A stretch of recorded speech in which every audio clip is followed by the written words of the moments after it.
be the lawyer. Examine yourselves as if you were looking for any inaccuracy in the details of your testimony.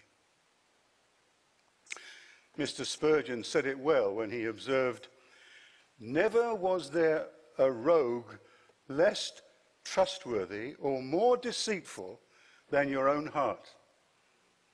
He was right. Never was there a rogue less trustworthy or more deceitful than your own heart. My dear brethren, we need to search our hearts carefully, as though we were cross-examining a dishonest person. Examine your heart carefully. Question it up and down. Be aware that your heart is deceitful.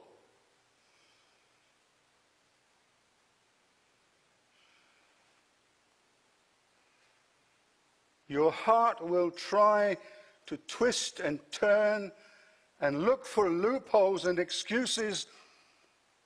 Know your own heart. Examine it carefully.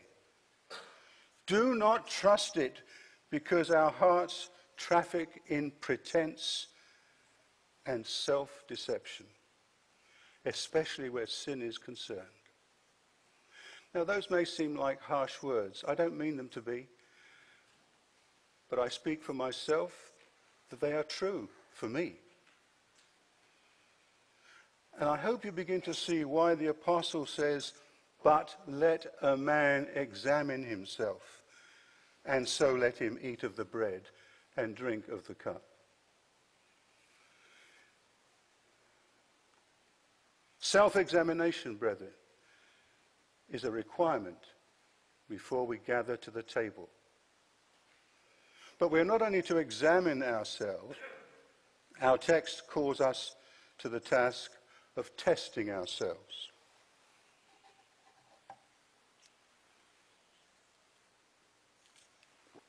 So I have a second smooth stone for you. The first one was examine yourselves. The text in verse 5 calls us to test ourselves.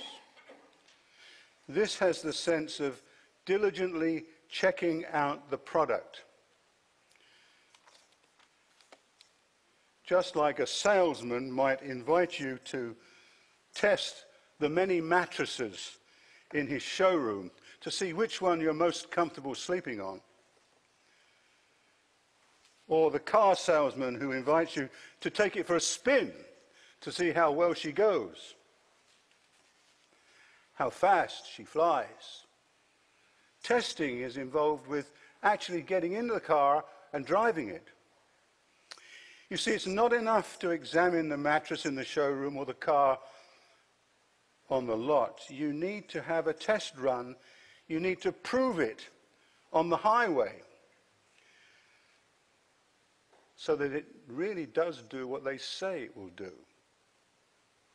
It's one thing to examine a car in the showroom, but quite another thing to test it out in practice on the road. It's one thing to talk to your brother in church. It's another thing to see him at his workplace.